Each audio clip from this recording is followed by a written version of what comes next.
สบายดีพ่อแม่พี่น้องยินดีต้อนรับทุกท่านเนาะบ่ว่าจะอยู่ในประเทศต่างประเทศเนาะบาวลีก็ขอต้อนรับเข้าสู่ส่องของบาวลีอีกคือเก่าคือเดิมกามาพบพ่อกันในยามเช้าๆเนาะตอนนี้6 โมงยังพ่อแม่พี่น้องเนาะกาพอดีมื้อนี้บาวลีคิดว่าน่าจะเดินทางกลับเนาะเพราะว่าก็เฮากลับมาฮอดจุดหมายของเฮาเป็นที่เรียบร้อยเนาะตอนนี้นะ5:36เนาะก็เศร้าเติบพ่อแม่พี่น้องบาวลีเอิ้นรถแล้วล่ะใส่แอปเนาะใส่แอปก๊อกๆเอิ้นรถมาสะดวกสบายอยู่พ่อแม่พี่น้องตอนนี้บาวลีจะขี่รถเนาะจากนี่บอนที่บาวลีอยู่เดี๋ยวนี้ก็คือเป็นบ้านดงเมี่ยงเนาะเมืองจันทบุรีนครหลวงเวียงจันทร์จะเดินทางไปสถานีรถไฟเมื่อคืนนี้บาวลีพักอยู่นี่เนาะเนี่ยเพื่อนพักสมพรเนาะพักอยู่นี่แหละก็ตื่นเช้าเติบพ่อแม่พี่น้องแม่ก็คือตอนเช้าๆเนาะบรรยากาศเช้าๆเลยทางนี้ก็คือบอนเฮานอนเมื่อคืนนี้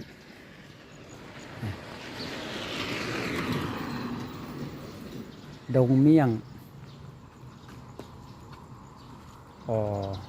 น่าจะเป็นคันนี้พ่อแม่พี่น้องปั๊บเราสอกเบิ่งคน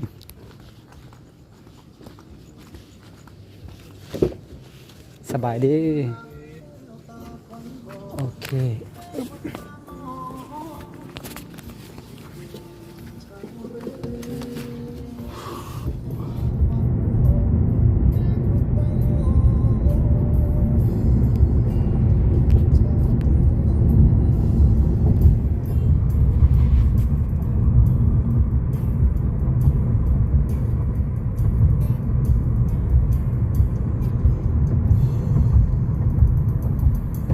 เส้นนี้มัน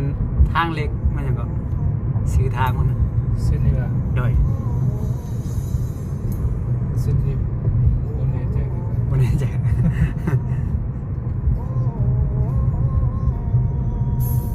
ยังเป็นเมืองจันทบุรีอยู่เนาะ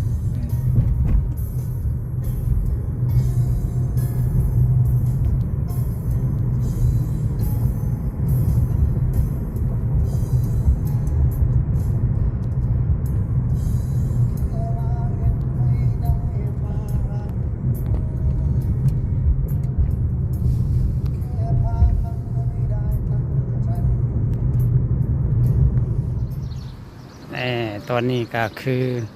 บาวลีมาฮอดสถานีรถไฟเป็นที่เรียบร้อยอยู่ที่นครหลวงเวียงจันทร์อยู่เขตนี้ก็เป็นเขตที่เขาเจ้าขายอาหารการกินเนาะแต่ว่ายังเศร้านะก็เลยว่าบ่อยากเที่ยไม่พี่น้องยังบ่อยากเข้าเที่ยเนาะมันยังเศร้าแฮงเพราะว่าก็จักโมงถึง6 โมงได้ตอนนี้นี่6 โมงปลาย2 นาทีแต่ว่าแดดนี่ออกเศร้าเนี่ยแดดออกแล้วเนาะอันนี้เป็นทางรถเข้าไป เอาให้เพิ่นจอดอยู่นอกนี้เนาะแล้วเอาย่างเข้าไปเอาเพราะว่าถ้าว่าไปผ่านประตูต้องได้เสียเงินเพิ่ม10,000 กีบค่าผ่านประตู10,000 กีบพ่อแม่พี่น้องมันก็ไกลๆนึงเนาะแบบนี้เนาะก็เลยว่าเฮาให้เพิ่นจอดอยู่หั่นแล้วก็ย่างมาเอาประหยัดไป10,000 กีบเนาะลานจะจอดรถนี่เพิ่นเฮ็ดไหมเนาะ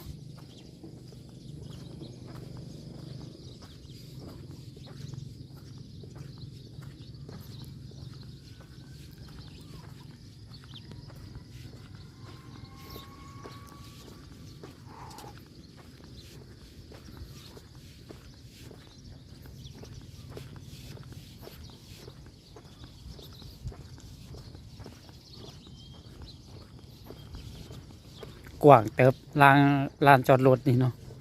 สุดยอดเลยพ่อแม่พี่น้องพุ่นแต่สิจอดเนาะรถเนาะปานนั้นมามือนั้นหันมือมาฮอดหันรถเต็มเลยเขาเจ้ามาถ่าหับแขกนะโอ้มีรถนี่มาถ่าหับแขกนี่จะได้เงินเนาะพ่อแม่พี่น้อง มีรถเก่งเนาะมาหับแขกนี่คักแล้วอยู่เขตในเมืองก็มีเวียกเฮ็ดหลายพ่อแม่พี่น้องเนาะบอกว่าจะเป็นหับแขกกับเฮ็ดนี่เฮ็ดนั่นได้หาเงินง่ายนะมันมีแนวหาเนาะบ่มันต่างจากเขตเฮาเขตบาวลีอยู่มันเป็นเขตนอกกันนะ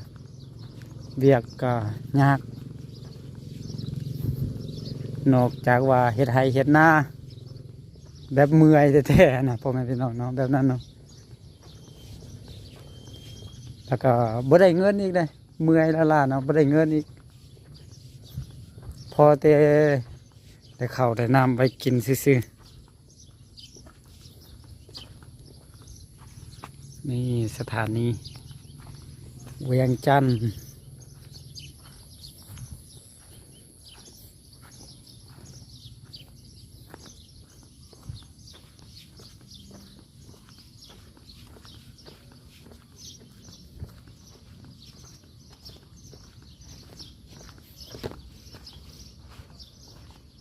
ว่ารถก็ยังหลายซ้ำนี่แล้วเนาะ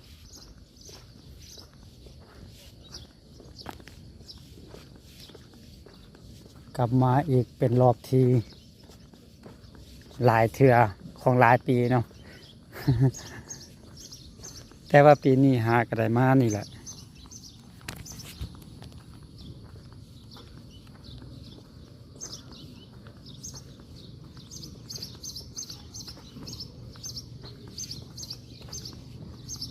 ปึ๊บหอดแล้วป้าสถานีนครหลวงเวียงจันทน์นี่ถือว่าเป็นสถานีที่ว่าใหญ่ที่สุดเนาะ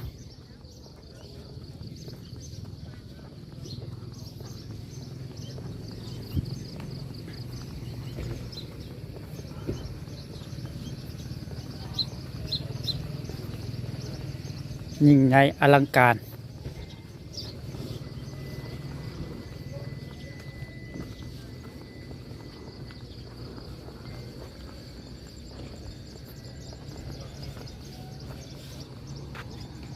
นี่นครหลวงเวียงจันทน์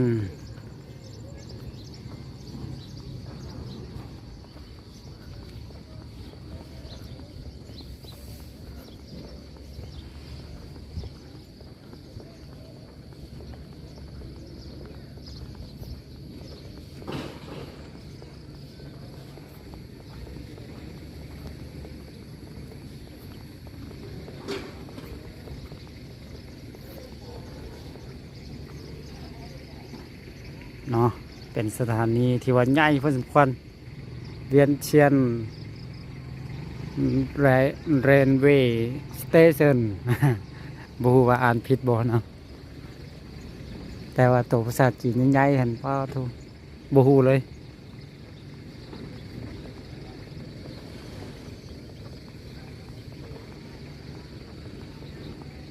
เนาะก็จะประมาณนี้สำหรับ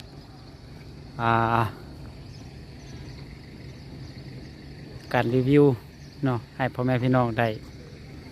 เห็นได้ชมน้ำกันก็คืออยู่ที่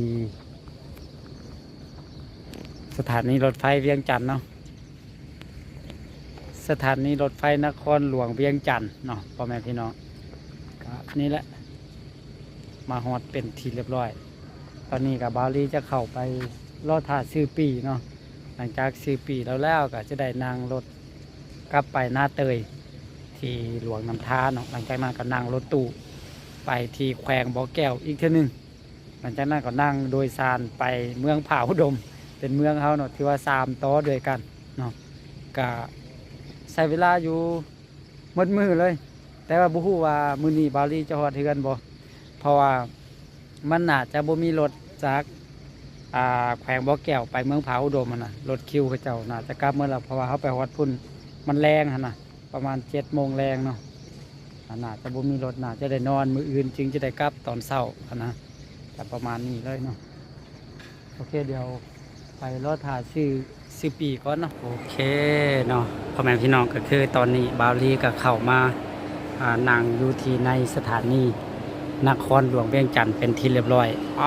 คนหลายขนาดพ่อแม่พี่น้องเนาะอันนี้ยังเข้ามาบ่มืดเทื่อได้เพราะว่ารถออกคัน8 โมงปลายเนาะ8 โมงปลายแต่ว่าในนาตอนนี้ก็คือ7 โมง28เนาะเหลืออีกประมาณเกือบชั่วโมงหนึ่งเนาะพุ่นแขกคนกับผู้โดยสารเนาะกำลังเข้ามาบอนหันก็คือเป็นบอนทางเข้าเนาะก็คนเหนียวหลายแห้งพ่อแม่พี่น้อง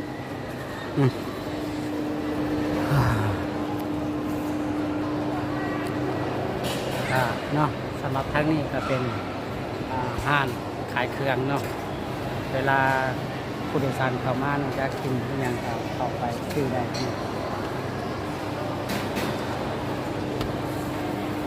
จะมีขนมกาแฟอย่างต่างๆน้ำมะพร้าวอย่างเนาะมีหมดเนาะของครบของกิน ตอนนี้บาลีกันมารอถ่าเนาะ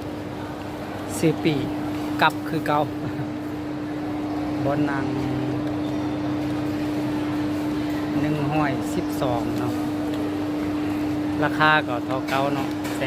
119,000ตอนทำมาก็119,000เนาะก็คือจาก